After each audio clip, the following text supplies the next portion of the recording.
Greetings, everyone, to the latest installment of the Midnight Burial podcast. I suppose. Might be a short one. We'll have to see. I have one main topic on my mind that I felt like discussing, which is Randy Pitchford angering the world, or at least everybody who's into Borderlands. He somehow managed to piss all of those people off. So let me just pull it up real quick. So, as I phrased it here in my own headline, Randy Pitchford gives tone-deaf reaction to fan concerns over Borderlands 4 potential $80 MSRP. So, Borderlands 4, when is this coming out? Let's see, Borderlands 4. I don't think it has a release date. Let me do some fast Googling for launch date. Let's see. Yes, so September 12th. All right, so not that far away in the grand scheme of things. Summer vacation, and then boom, you've got some Borderlands to play. So let's do the build up here, okay? So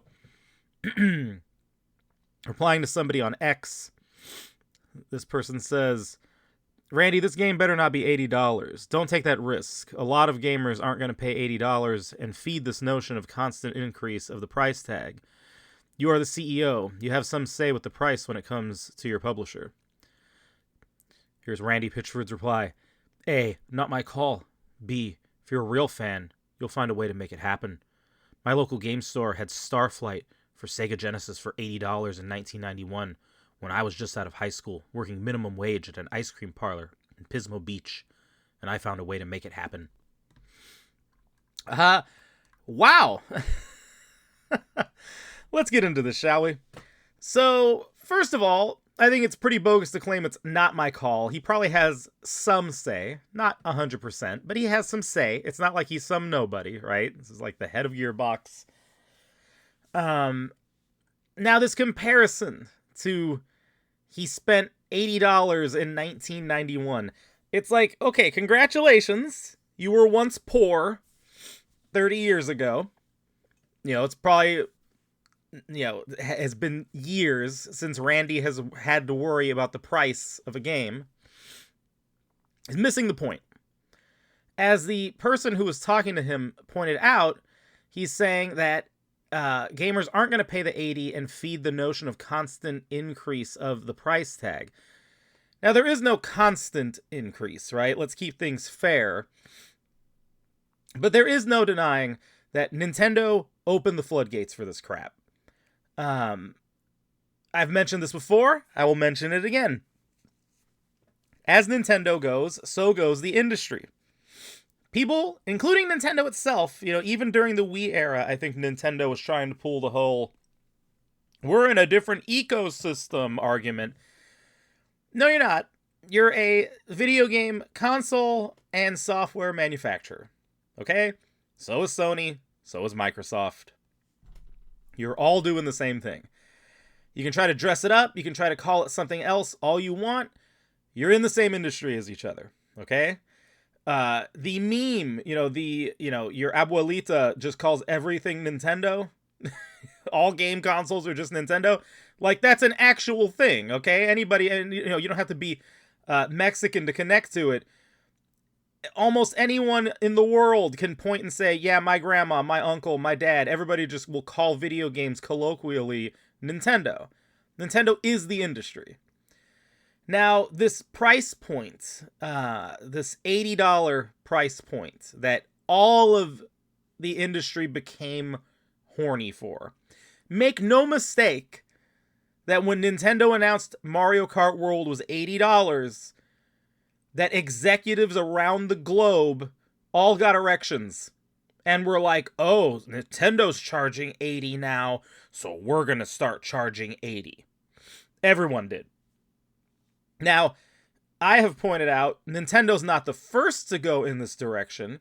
It's like these weird short memories that people have. It was not that long ago that Ubisoft was pissing everyone off with Skull and Bones, or whatever it was called, the pirate game. They were charging a super duper premium for it because it was a quadruple A game, remember? Quadruple A. And so Ubisoft wanted more. EA has been doing this. Its sports games have been pushing the $70 and higher price point, right? So Nintendo wasn't first on this, but Nintendo is normalizing it. They're trying to lead the way with setting this as just 70 and 80 is the price point now. No more 60 for AAA releases. And now everyone's following suit. Again, going back to the Wii era, right? Everyone acts like Nintendo was off doing its own thing. What did Sony and Microsoft do in response to Wii? They came out with Move and they came out with Kinect. When Wii U launched, remember second screen experience? That stupid buzz term that the industry came up with? Yeah, they saw Nintendo's big tablet controller and were like, oh crap, we have to do a tablet controller now. Because that's what Nintendo's doing. Why? Because Nintendo is the industry. Nintendo leads more often than not. And yeah, Wii U failed, but that doesn't change the fact that those guys saw it and were like, oh crap, we got to have something along those lines. Sony was touting the Vita as its second screen experience. You could connect it to a PS4. Microsoft was doing, I think was it Microsoft Glass or whatever? You'd have a tablet or a phone that you could connect. So, same thing here. Nintendo shows up. They've been in the lead with Switch for years now. If you look at the sales numbers, I think it's like double PS5 numbers, what the Switch has sold. And, obviously way more than Xbox Series. So, the industry very much is like, oh, okay, they want 80 now, so we're going to do 80. They're following in their footsteps. It sucks, but it is what it is. However, what I think the industry is going to rapidly discover is that it's not going to work for every game. You're not going to be able to get away with $80 for every single title. Now, Pitchford, he's talking about Starflight, buying that for $80 in 1991. Yes, some of us have been around a while. I can recall Super Nintendo games being very expensive. Star Fox was one of them, right? Had the Super FX chip going on. Earthbound is another one that gets cited for being extra expensive at launch. But what happened is the industry eventually just sort of normalized at $60. Probably around about, maybe N64 era? No, maybe not quite N64. Let's call it around at least the PS2 era. 60 sort of became the norm. And by the PS3 era, it absolutely was the norm. That, just AAA games are $60. And if you buy a deluxe edition or a collector's edition, those are the ones that would fetch more. But not every game ever got a collector's edition or special edition. So it's pretty much been 60 for decades now. And now you have this concentrated effort coming from the industry to try to make it 80. And here comes Randy. Now, in sympathy to Randy, I think he's trying to, connect to the everyman. I worked at an ice cream shop, and I had to scrape nickels together so I could go get my copy of Starflight. It's like, yeah, okay, that's cool, dude. A lot of us have been in that position. But what I think a lot of people in the industry, and I'm talking journalists too devs, not all devs, right? If you're some dev who is working on a contract with no health care, I'm pretty positive you're price conscious. But a lot of people in the industry are just sort of oblivious to the fact that it's a luxury for many gamers. I don't know if I'd say most gamers, but many gamers. Going out to spend $60 on something is not just throwaway money for most people. As entertainment goes, gaming's always been one of the priciest propositions. Even a movie theater now. $20, depending on what day of the week you're going, you could go into a theater, theoretically get a ticket and maybe a drink, and sit down and watch a film. You're not, more often than not, going to, that was a double negative, terrible. You are generally not going to go into GameStop and spend $20 and get the latest release. You might be able to buy some used games for that, or something on sale, but $20, probably not going to happen. So, if you are a consumer, you know, you're looking and you are counting every penny in many cases. You're budgeting, or you just don't have a lot of income to spend, so you're like, okay, what am I going to plunk $60 down for? I don't think most of these guys really comprehend what that's like, and that is the position for so many people. I can remember being a kid, and if we'd go out with our parents on like a Saturday afternoon, that was the adventure day in my family. My dad would take us out, mom. We'd go places in the Bay Area. There was always this sort of unspoken threshold for how much we could spend if we were going to get anything. And we didn't always get something if we went out on the weekend. But for me, in my head, and I think it's the same for my sister, it was always about like $20. Like, I can maybe swing 20 if we spot something.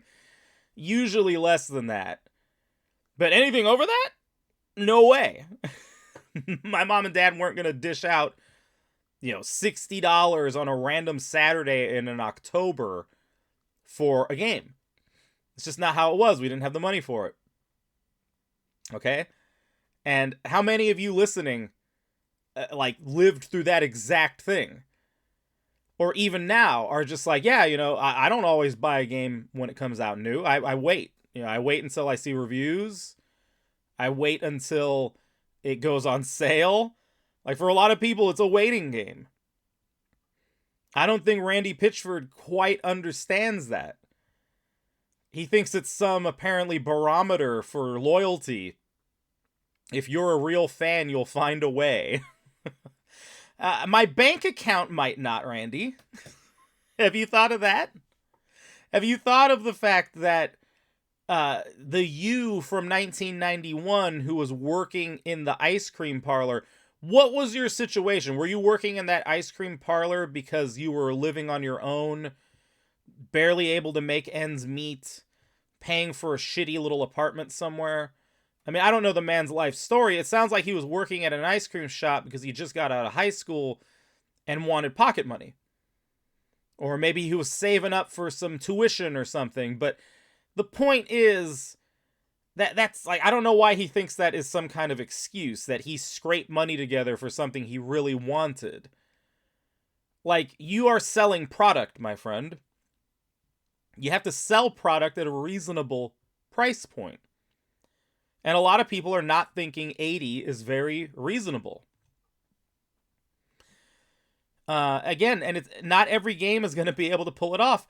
I'm sure there's a very good chance Borderlands 4 will be good. And as a series, Borderlands has its fans, right?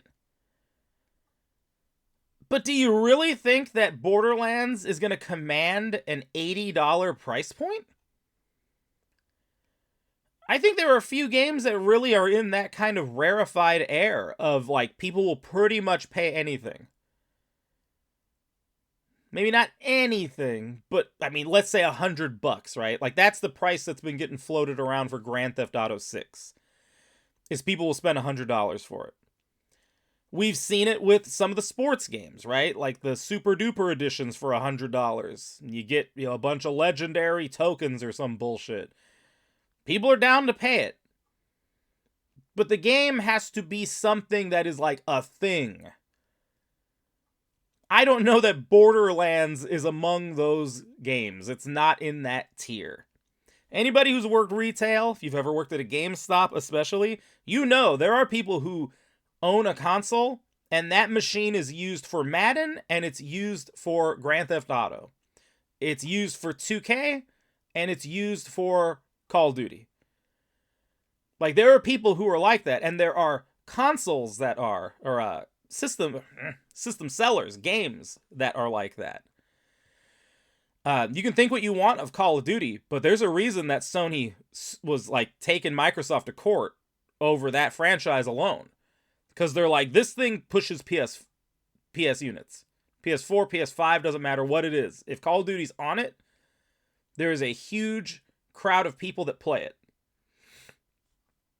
And for all of the different games that have come and gone over the years, these multiplayer experiences, Call of Duty's still here. That was the game I played with my friends online when, you know, the big thing was to be on 360 and playing Call of Duty there.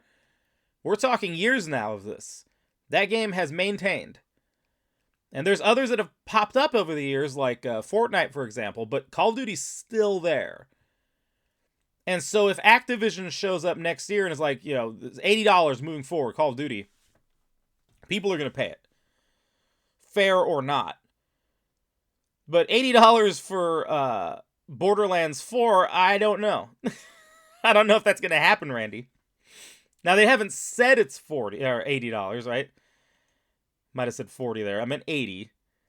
They're not going to spend 80, probably, even though we don't know for sure that Borderlands 4 is going to be 80. But, you know, it is a concern. And this user on X, you know, talking about the constant increase. Again, it's not constant. You know, we've had the $60 for decades now. But I think the question that consumers have and are going to have moving forward is, what is my extra $20 paying for exactly? In terms of a benefit to me. Because the industry's whole thing is talking about, oh, you know, production costs are higher than ever. We have to charge $80 to make up for that. And there's a lot of people, I mean, I know people who will tell me that, you know, the industry should have probably raised prices years ago. And I'm like, okay, but here's the problem. For one thing, the industry's in this constant state of turmoil lately, right? It's just layoffs, like a bunch of turnover with no end in sight. EA just let go of some people, right? But then you turn around and you look at them do their, you know, their quarterly earnings reports, and they'll talk about record profits. They'll talk about, oh, we made more money than we thought, you know, in that period. And it's like, well, I'm confused. So, like, you're letting people go, but then also times are great, except times are kind of not great. But tariffs, but this, but that. It's like, it's just this endless back and forth of good and bad. No clear picture of what the situation really is, right? But I think really consumers are looking and saying, no, I think I know what the picture is. The picture is that you make plenty of money. You're just cheap. You're a cheapskate. I think that's what a lot of consumers think when they look at these big companies, especially ones that post major profits, but still want to cry poor.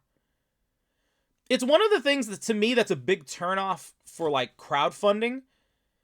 If you're Joe Q Public and you go do, like, Kickstarter, okay, you know, you have something that you want to get out to the people, you think it's worthwhile, they fund it. Boom, there you go, good. But if you're like Hasbro, this huge company, you know, your product is in Walmart's, Target's, all these different stores, you want to crowdfund something? Why would I crowdfund you? You're not poor. You're not struggling. You make more money than most people will ever see in their lifetime. And so the video game companies, it's the same sort of thing, where I'm just kind of looking, I mean, speaking of crowdfunding, right? Some of the limited run games collaborations that I've seen, like Sega teaming with them for, I think they did a Sonic one, right? I'm just like, Sega? Why is Sega doing an LRG team up? Go make your own fucking games. Like, you can go print them, you can go make a collector's edition. You don't need LRG to do this. Like, I don't understand. It's pretty bizarre. Just put together your little package. Sonic fans are all over the place, man. They're rabid. They will, of course, buy a collector's edition. Like, you need LRG to What, make it more bulletproof in your mind? Because, oh, we got all those pre-orders beforehand. Oh, we made sure they paid in full so that they could get it, 8 months after the game comes out. Like, it's just bizarre. Anyway, I'm straying a little bit there, but my whole point is we have the industry simultaneously trying to make you think they're broke, times are tough, and then profit, profit, profit, profit, profit. But here's the other monkey wrench in the works. I was at GDC this past year. They're still talking AI, right? Artificial intelligence. And automation in various forms coming to the industry. What is automation but another word for replacing personnel? Replacing workers, replacing artists. That's what AI is, that's what it does.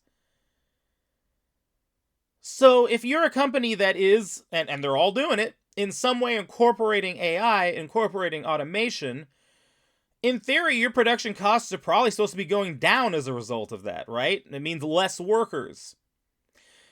For instance, there's technology now that you can utilize for game testing with AI. Now, it's not going to be able to tell you if the game is fun, but the technology will allow you to plug in and take all your different builds across multiple platforms, right? So let's say you have a Switch, a PS5, an Xbox, and a PC build of a game. Well, instead of all the different people you would have had playtesting it, looking for like glitches and errors and all these other things, right? Now you can have the AI do it, and it'll just give you a report. And then maybe instead of 10 people, you only have 2 people, and you give them the reports and say, all right, the AI went through, found these problems, we need you to double check, blah, blah, blah. That sounds like less money spent, right? So that is confusing to me. I'm like, so we have AI, it's a threat. People in the industry talk about it, both, especially negatively if you're on the creative side. But yet I'm being told production costs are going up, up, up, up, up. I don't get it. But then, you take a game like Assassin's Creed Shadows where, it's like this epically long credits sequence at the end of the game. Well, again, I'm the consumer. I want to know what the benefit is for me for the $20 extra you want for every game. You sit and listen to devs talk. Again, I'm at this conference at GDC in San Francisco. I'm sitting and listening to the guys talking about AI for helping to render the giant game world that you've built. Your game world is so fucking ginormous that you need an AI in place to selectively render the chunks of it that you're in, and that it predicts you will be going to based on the path that you're currently on, and just this mind-boggling level of complexity. And I'm like, does that really make the experience better? Like, when you create a game world that, has its own fucking gravitational pull, it's so big, am I really benefiting from that as a gamer? I don't know that you are in every instance, and I also don't really know why it's so necessary. Now, I know someone who's a bit of a contrarian, so take this opinion with a grain of salt, but I'm sure others share it. He's talked about, for example, enjoying having a giant game world to go through, this just enormous environment that you can explore. And I've had experiences where I've been kind of impressed with a big environment to look through. But I will often go back to Ocarina of Time, and I think about how I remember every location, and by today's standards, it's considered a small game world, right? At the time, it was not. If you read different interviews with Shigeru Miyamoto and people working on the game, they would say things like, oh, I wouldn't want to jog across Hyrule in a day, it's pretty big. But then you think of the Hyrule of Twilight Princess in comparison, and it's it's a tiny pinprick by if you were to put them next to each other. Ocarina's Hyrule so much smaller, But the thing is, I remember all of that Hyrule. I can't remember all of the environment in Twilight Princess. I remember a lot of that kind of repetitive flat color palette. I remember bits and pieces of the big overworld. But I also remember a lot of just nothing. You're going through and not seeing much. So, how do I benefit from more of that? And that's one example. I'm fixating on like a giant game world. But there's other things, you know, take like lighting, for instance. You can do baked in lighting, or you can do like this super fancy real-time shit that is like, you know, super adaptive, and, you know, every angle that you look at the tree from, it's catching the light in the sky and throwing shadows as though the real sun was in the real sky. And I'm like, who cares? Like, why does that matter? Like, I don't know that I get any better experience because you spent $50 million alone on this hyper advanced lighting system. It's like, is that really necessary? You know, you start getting into the whole Jurassic Park problem of like, just because you can doesn't really mean you should, right?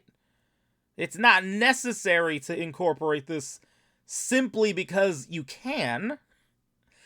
Tell me what the benefit is, and then maybe we can talk your $50 million lighting system. But otherwise, I don't get it. I don't know why that is, like, it's just kind of constant. We have these different things that are being added in, and as players, I don't even know if most people notice them half the time. It's like, okay, cool, whatever. You know, either the lighting's just kind of static and looks really pretty. I couldn't tell you that it wasn't actually changing. Or yeah, you can put in this super duper realistic thing that uses an algorithm and a team of 40 people had to put it together. This is where we're at, you know, and I don't know that $80 is gonna be this easy thing that so much of the industry is like really desperately hoping that it will be. Now, if you want to use it as a litmus test, maybe you can look at Doom: The Dark Ages, which just came out, right? It's multi-platform, it's on different things, but the Steam numbers were not particularly good. So this is May 15th it launches, you go over the weekend. I believe it hit a total of like 31,000 and change at its peak. And then it's gone down since then. Now that's one platform. Who knows? Maybe it sold 500,000 copies on Xbox and we just don't know it. I think you would have gotten a post about it. Like, make no mistake, when the publisher doesn't come out and say 2 million copies sold. Copies sold. Yes, I said that twice. I'm emphasizing it. If you don't hear that, then there's probably some bullshit going on. You know, a recent example is, again, Assassin's Creed Shadows, right? Ubisoft talking about players, but not giving you, like, actual, here are the units sold. That's usually a red flag that maybe something's not doing as great. So, Doom, I don't know, it at least looks soft over the weekend. That can change. There can be different factors for maybe why a new Doom game doesn't do well. Now, I'm playing it. I'm enjoying it so far. But others have been maybe a little mixed on it. I know I have heard some kind of negative things about the music. People think it's a forgettable soundtrack. I saw a couple of people complaining about the combat. I'm enjoying it. I like the sort of shield bashing stuff that I've been doing, but my point is that maybe it's not the price point that's turning people off, but Doom is a $70 game. Has a $69.99 MSRP. So maybe there are people looking and saying, oh, $70. I'll give you $70 for Doom. What am I spending $70 for? I mean, that's a legit concern, right? It's probably something people, the Randy Pitchfords of the industry, should be looking at and saying, well, That new Doom came out. It's, by all accounts, it looks like it's a fine Doom game. There's nothing wrong with it. You know, again, me, Robert, person talking, I'm playing it and enjoying it so far. But your average consumer might be looking and saying, you want that extra $10, I'm not giving it to you. Yeah, I'm going to wait till Steam does a sale. Then I'll go buy me some Doom. That is entirely possible that is what is happening. So, you know, pitchforks for Pitchford, because he's dismissive of fans worrying about that $80 price point. But the industry as a whole, they need to take a step back. You need to realize that, for one thing, you know, I'm talking about bang for your buck. You know, it's like $80, not how does it help you, and either your exponential development costs because you're including a bunch of shit that you don't need to, or development costs, you just don't like the fact that you have to pay for human beings. So you're like, how do I get a little more money? Because the C-suite, you know, needs endless vacation time, bonuses, etc., millions in the bank. We'll squeeze you for another 20. Wherever that extra 20, the impetus for it is coming from, people are looking and kind of shaking their heads at you. They're looking and saying, something ain't adding up here. Something doesn't look right. You're either giving me a bunch of crap I'm not asking for. Like, what's next? Like, are you going to tell me that the algorithm can figure out the bowel movement cycle of Ganondorf? And so in the next Zelda game, beneath the surface as you're playing, in real time, a team of 20 people created a system that is regulating when Ganon takes a shit. Like, is that something I need to pay an extra 20 for? It sounds like I don't actually need that in the game. Just like I don't necessarily need the most advanced lighting system ever heard of. Right? People are talking about that stuff, but also the fact that people talk about it. All these venues for discussion are out there. You can go onto X. You can go onto Reddit. You can go onto YouTube. People talk. They're discussing what they're seeing.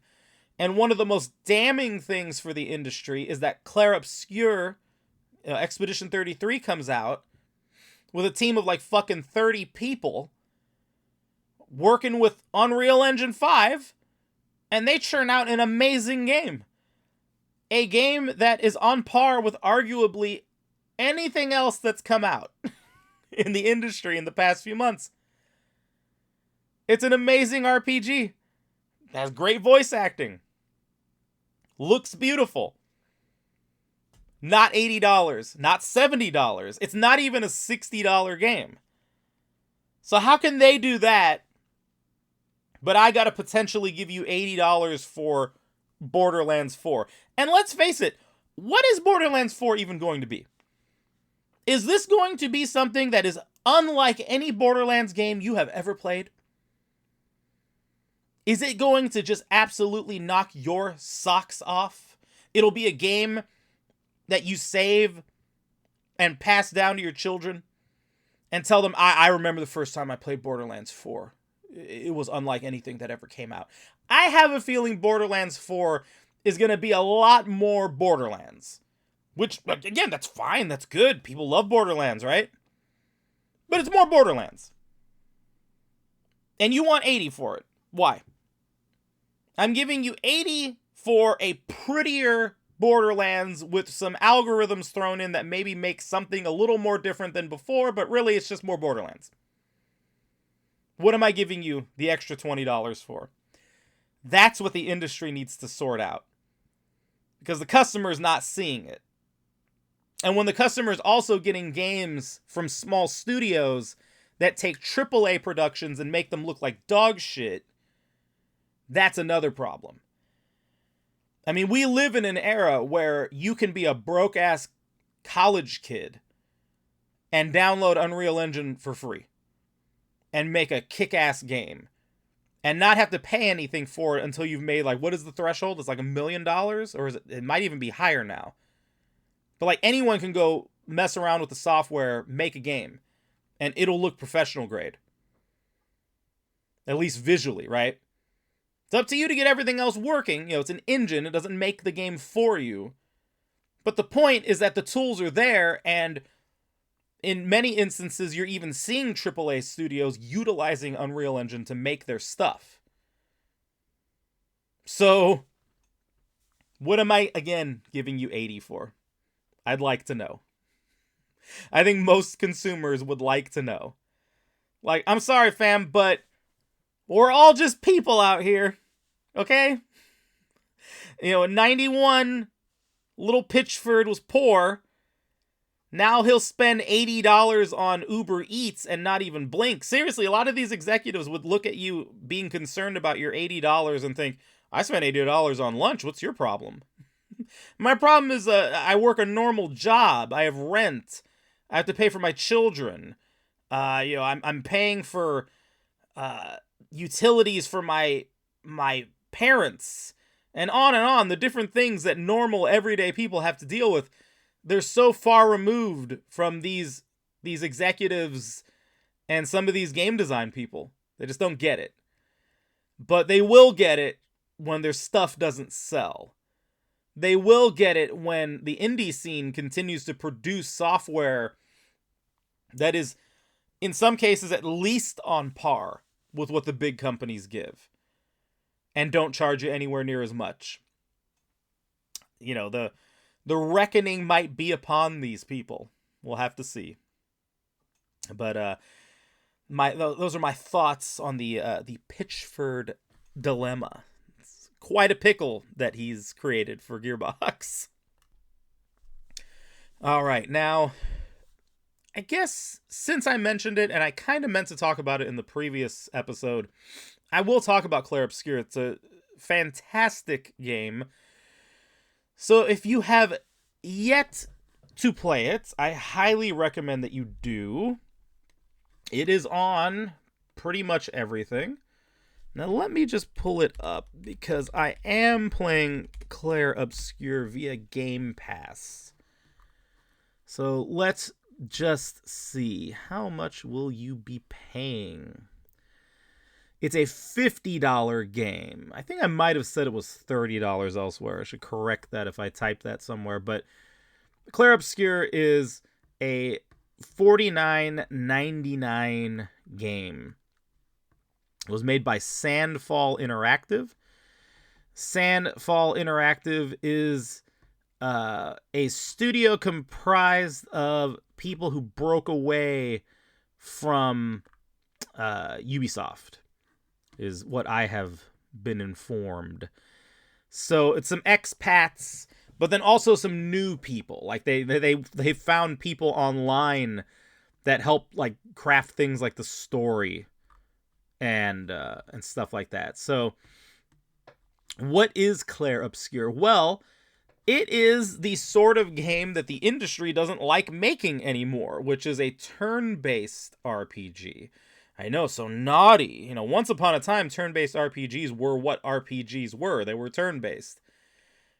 Since the advent of the more kind of Western RPG, where you have, like, action, real-time sort of combat and fighting,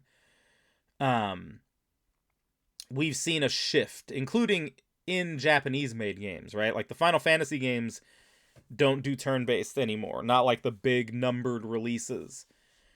So, Clair Obscur kind of goes back. And if I had to describe it, and this is going to sound like really simplistic, but I swear it's the best way to put it. It's like grown-up Mario RPG. I mean, that's the best way to describe it. Have there been other games in the RPG genre to utilize turn-based combat that has a timing mechanic? Sure, definitely, right? But the most consistent to do it are the Mario RPG games, whether we're talking Super Mario RPG or Paper Mario or the Mario and Luigi games. Those games are turn-based, but give you something to do when the combat starts. And it's such a simple addition that can add so much to the experience. So, I knew my brother-in-law was going to be playing it, and one of my cousins. my brother-in-law, I always get the impression he plays everything like on the hardest difficulty level for some reason. Maybe I'm wrong, but that was the impression I had. And so I was like, well, if he's going to play it and I'm going to play it, I have to meet him at his level. So I'm going to play it on the hardest difficulty, the hardest difficulty myself. So that's what I've been doing. I've been playing it on the hardest difficulty level. I've also been challenging myself not to do any dodging. I'm not saying I don't dodge. I will do it when I absolutely have to. But for the most part, I parry everything. And it's so satisfying. So, the way it works is, your turn comes up in battle. You have your party. You have a party of 3 characters at once. And what will happen is you have like a standard attack. And the standard attack, you don't do any button pressing. You do it, your character launches forward, does an attack, comes back. But your special moves are where timing comes in. And it functions as sort of like a quick time event. Really, that's what the Mario RPGs are. You just don't see anything on the screen, right? Like if you're playing Mario RPG, especially like the original one, it's just, you have to learn the timing. It's feel. It's like you know when to press the button because you learn how much time to let go by, and then you press attack again and boom, you get a little boost to your attack, right? Well, Clair Obscur, it's different. You actually can see the button prompts on the screen, and it's like a meter ticking. And you want to press the button within the right part of the meter, and then boom, your attack does more damage. Simple, straightforward, and adds so much to the combat. Because now it's not just mindlessly, my turn, press button, and you go. Which can be fun, believe me, I don't mind that. But in this game, they're like, no, we want you more active in this system. So that quick time event's going to happen every time you're doing a special. It is displayed in different ways. So they do clever things to keep it challenging. So it's like the meter that pops up on the screen isn't always in the same place. It'll move to a different part of the screen, and you have to keep track. The timing is different for different attacks.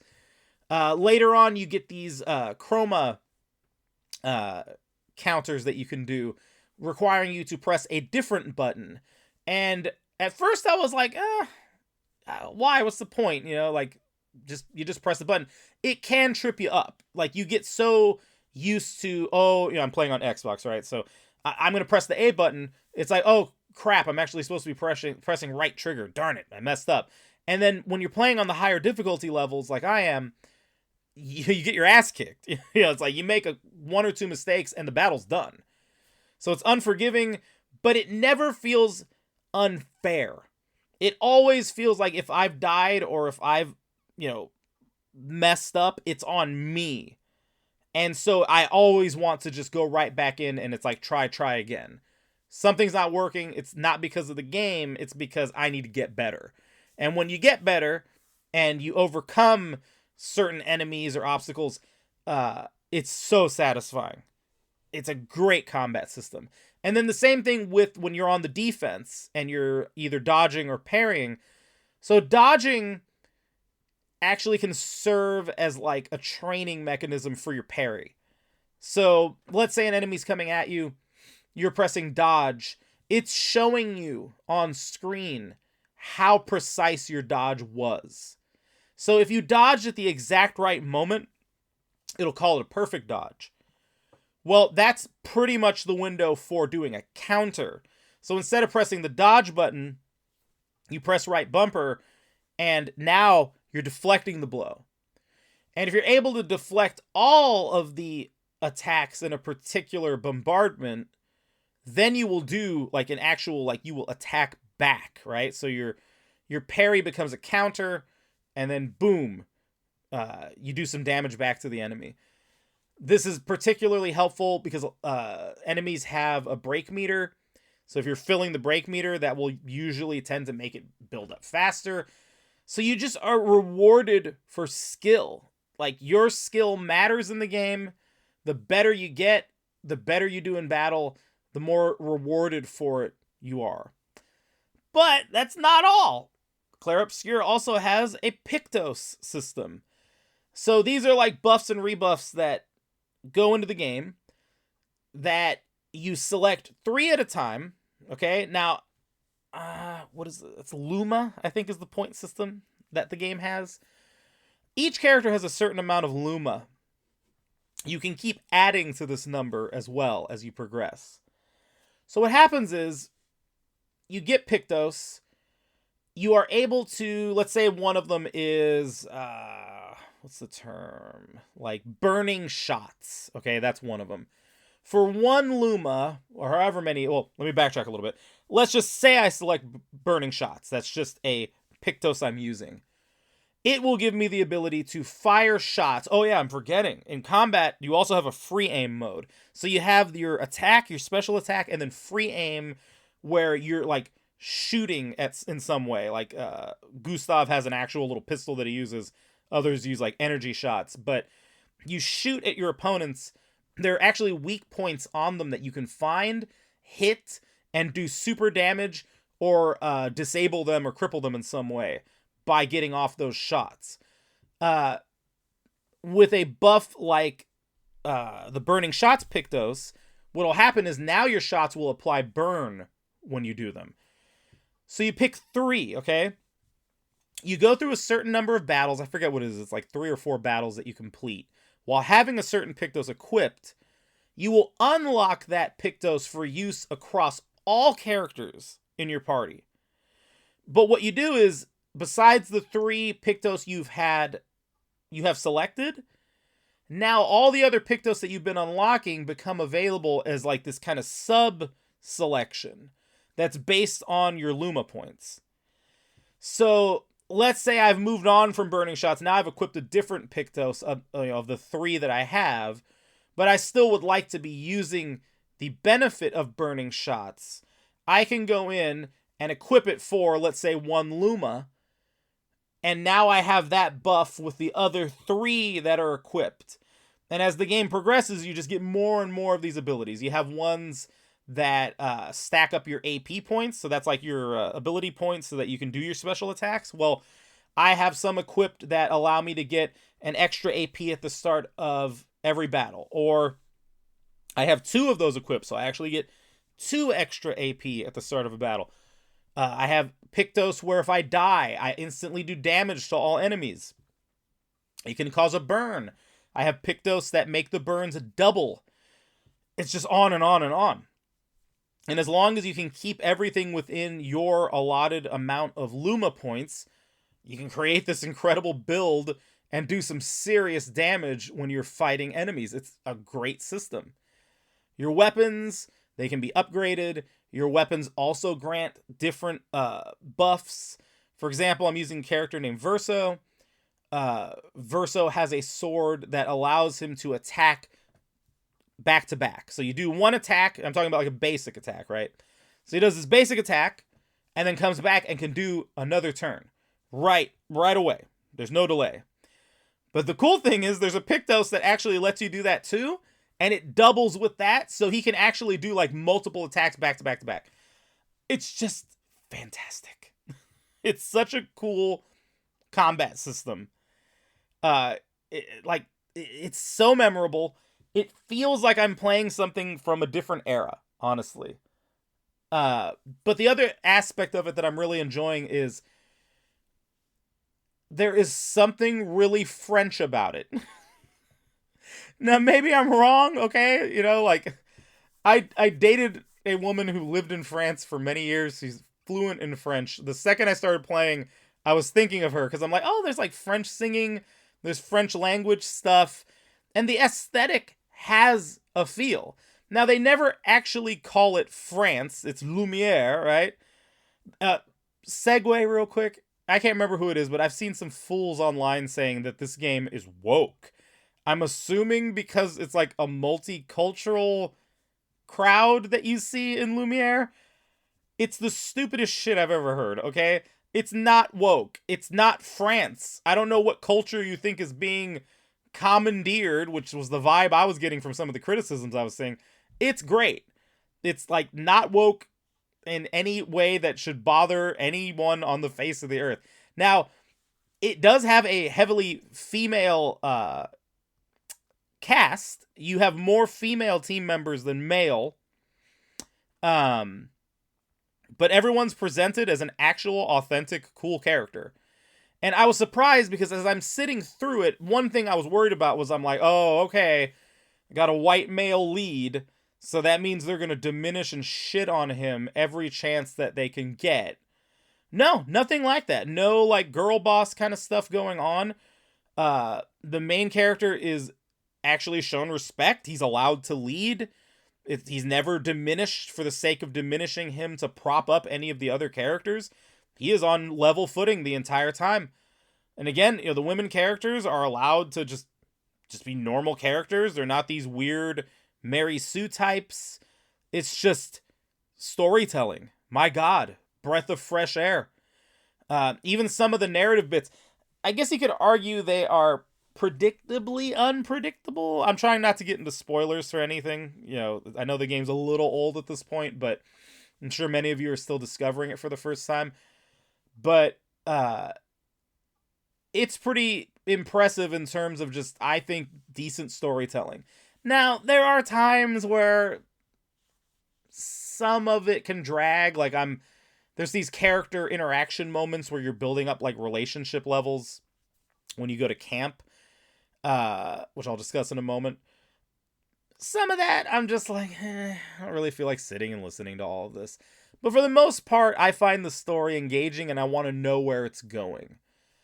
So, what is the story? What's going on? The basic premise of it is that there's this world, this Lumiere. Lumiere's been broken off after this, like, cataclysmic event. And there's this entity called the Paintress who shows up to, like, basically kill you, steal your life away. I think it's when you turn 33. It's, like, very early 30s. So everybody in this world can only live to be in their early 30s, and then they die as part of something called the Gommage. And so these expeditions go out every year to try to kill the Paintress and escape the Gommage. And you are on the 33rd expedition. And it revolves around a character named Gustav. You have another character named Mael. You have Lune. And then others that come along the way.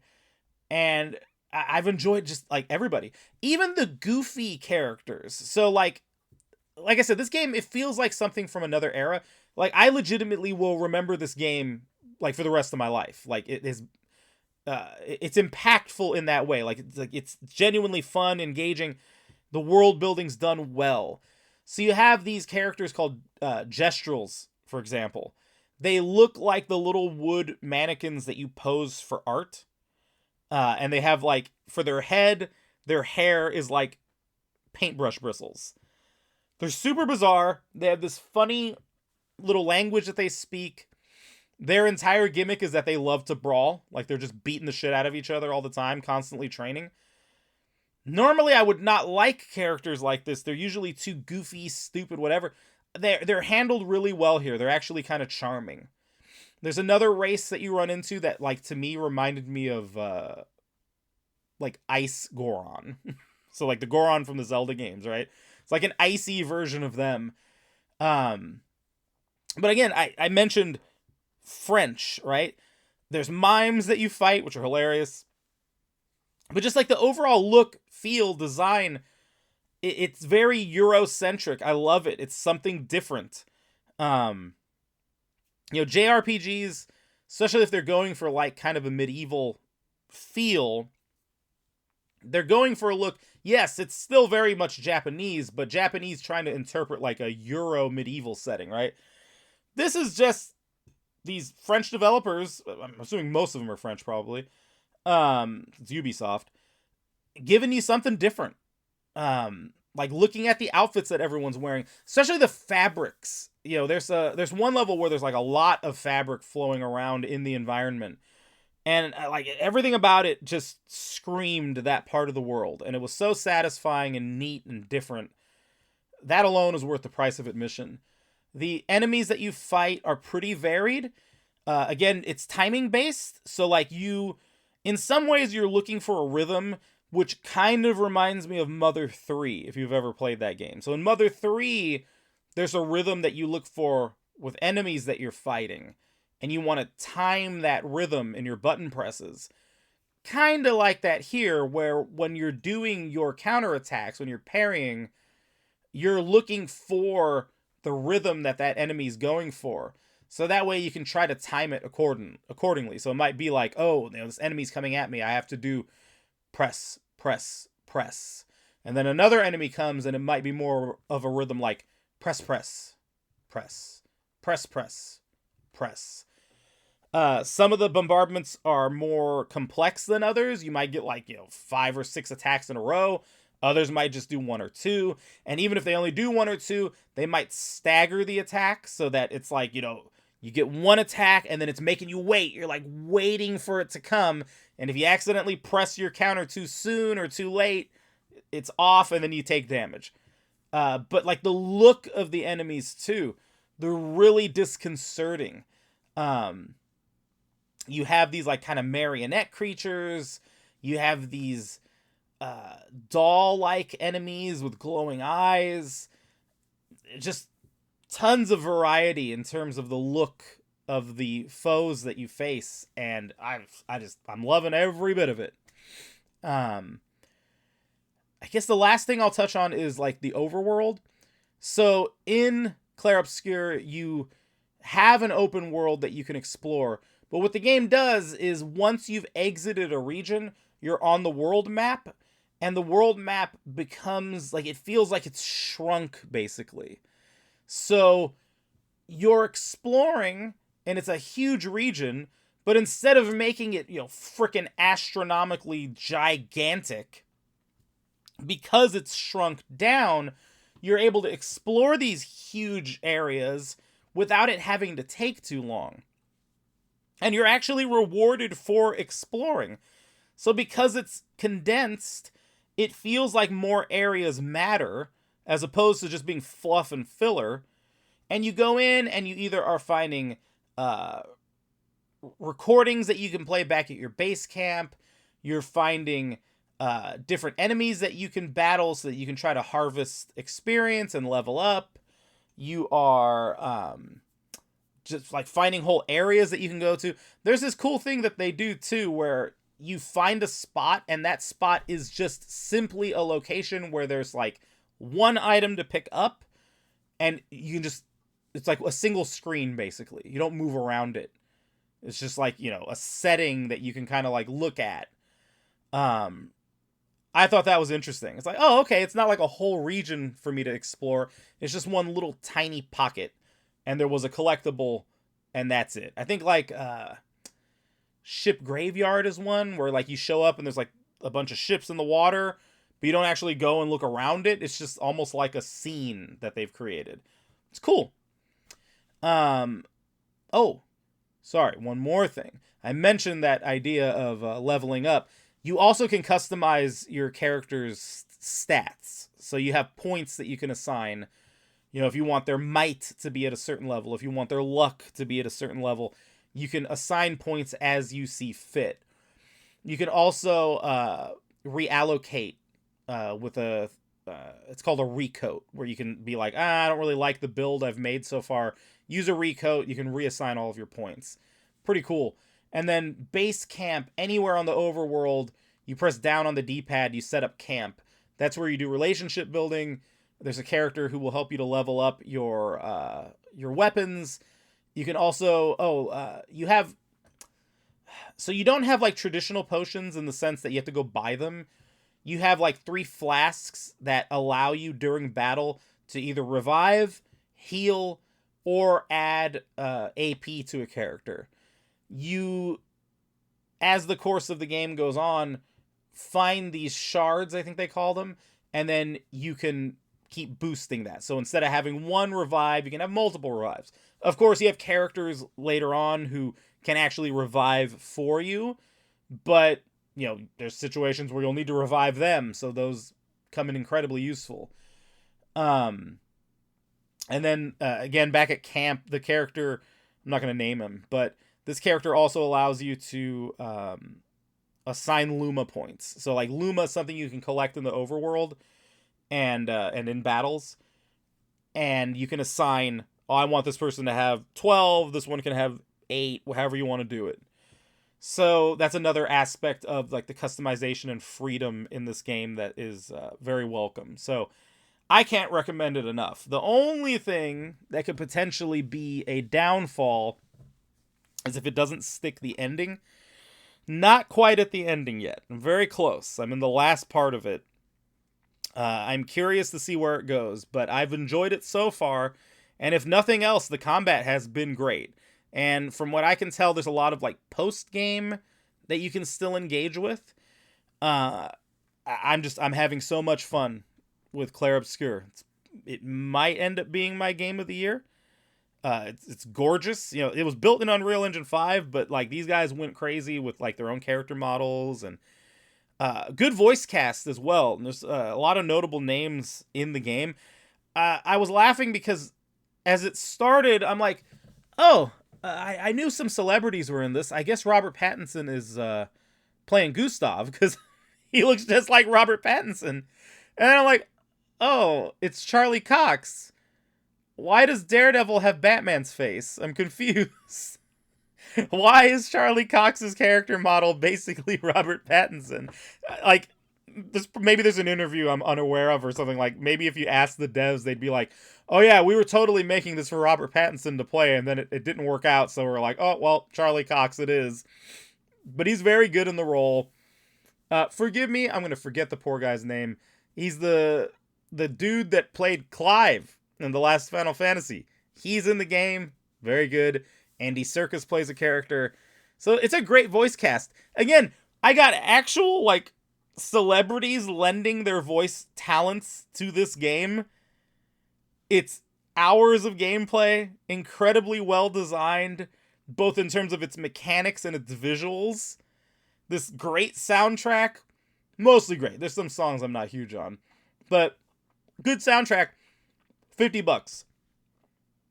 But then here's Randy Pitchford. Yeah, you know, you're only a real fan if you can figure out how to get that 80 to give us. Okay, I'll go play Clair Obscur.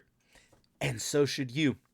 And with that, my friends, I think we'll wrap up this installment. So, maybe I'll hit you with some comic book talk in the next one, but not this time. Today was just gaming. So, thank you again for listening, as ever, all two of you. I appreciate you.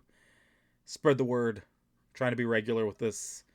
And I guess that's it. Have a good night, or day, or afternoon, or whatever it was.